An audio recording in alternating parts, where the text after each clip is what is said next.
Hi, this is Kerry Artak with Wicked Stocks, bringing you your daily Tesla report for Thursday, June 1st, 2023. Before I click on all the charts, just want to encourage you to please click like, subscribe, share, and check out wickedstocks.com, where we offer a full suite of daily and weekly analytical video analysis, like you see here with the Tesla report and Apple report. Same exact identical format that we have in the daily Triple Q report, the daily SPY report, weekly analysis in the S&P 500, NASDAQ 100, and the long bond ETF, the TLT, well inversely correlated with longer-term interest rates, as well as two individual stock picks every single week. On Wednesday, we put out analysis on Hilton, significant signal that is developing that you may apprise yourself of. So check us out at wickedstocks.com. We offer a 5-day free trial with your subscription. You can bail after 4 or 5 days if you don't like what you see. So here we are,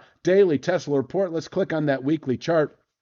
We closed last week clearly above that 190.48 descending channel top. That had been an objective from 5 weeks earlier when we tested the channel bottom, as you recall. Having settled above 190.48, we are now in reach and expecting to test the more meaningful 208.93 long-term descending channel top, which may well contain, you can see it here, annual buying pressures. So we may top out here through the rest of the year, and below which a clearly defined bear trend remains in effect below 208.93 as per channel study analysis. So once we test 208.93, you could reach for any number of out-of-the-money puts. If you're an options trader, if you're a near-term options trader, it could be just merely 190 out-of-the-money puts that don't expire for at least a couple of weeks. But you could also go all the way back into the 150s, 160s out-of-the-money puts that don't expire for at least, I would go 3 months out on that. I don't think that move would take 3 months,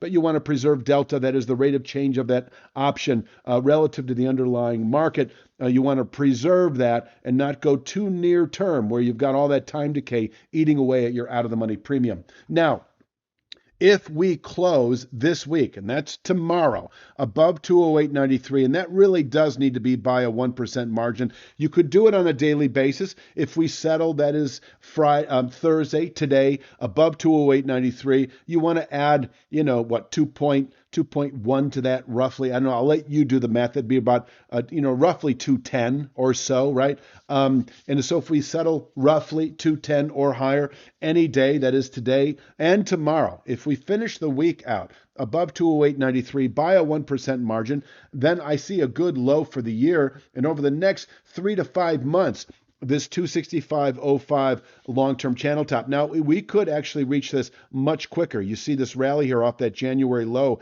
to the February high. This was in the span of about 6 weeks. That could happen again. So, yeah, if we close above 208.93, no good reason to be short, no good reason to own those out-of-the-money puts that I just described. And in fact, you want to cover those and reach for, in my opinion, 280 or 300 out-of-the-money calls that don't expire. I would go 6 months out on that. But once again, it could happen much faster, and that would be the big picture play. But until then, 208.93 may well absorb buying pressures into later year. So let's move on kind of to, I'll take a look at a few charts here.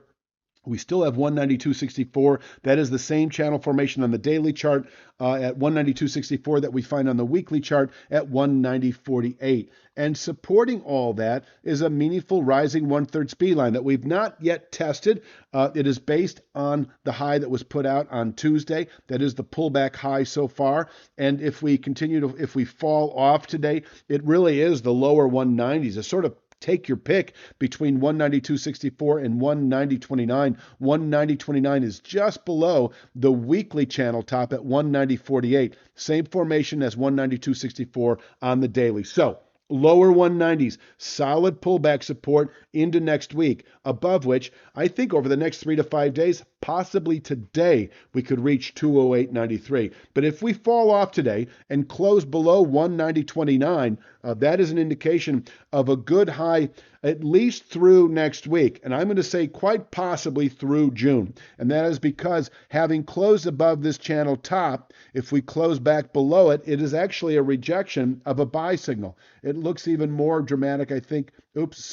When you look at the weekly chart here. If we closed above that last week, if we close back below it, I do think we can have more than a week of downside follow through. In fact, I would say that if we close below 192.64 and 190.29, I just showed you that level here. If we close today below 190.29, no good reason to be long this market. If you bought those 208 or 209 out of the money calls a few days ago, you might liquidate those because I see 171.35 within a week or two, and potentially it'll be a new variation of this channel bottom that is the trend line merely at 147.85. It'll be higher because it'll be basically, if you can see, I'll draw a trend line from the February high against the recent highs, and if you project a channel bottom against that intermediate low, it'll take you more into the low 150s. That would be my objective. So if we close below 190.29, you could reach for 172 out of the money puts that don't expire for at least a week, or you could reach for 155 or 150 out of the money puts that don't expire for at least a couple of months.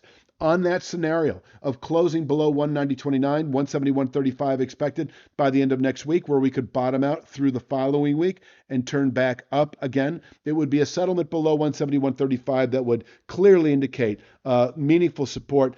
Presently, I'm going to call it in the low 150s, but we have not done that homework yet because we really don't need to. We need to see what the high is first. And right now, this market is bullish, at least through the week, anticipating long-term resistance, as I say, that is presently at 208.93. So on an intraday basis, we do have this 206.83 channel top. I call it an intraday resistance level, but I'm reluctant to even encourage you to sell it. I do think this market wants, if you will, to test 208.93. Let's just put it this way. If we push through 206.83, 208.93 is likely today, where once again, we can top out through the rest of the year and fall off from there back into the 150s within several months, as I said earlier. It would be a new channel bottom that we could draw, but I need to see what the high is this week before I go there. And once again, if we close above 208.93, I would expect 221 and a quarter by the end of next week or sooner. 221 and a quarter. If you recall, if you've been watching the Tesla report for the last 6 months or so, you remember the high that we put out back in 22, or is that late 21, against the January low. 3/8 Fibonacci back up is 221 and a quarter. But I consider it a mere short-term hesitation point on the way up to this 265.05 area if we close this week above 208.93 by that 1% margin. I can't stress this enough. This is a big test for Tesla. And while I'm mentioning this big test, I will mention to you that while I show the triple Q having posted a meaningful buy signal last week, I'll underscore the fact that the S&P 500 did not.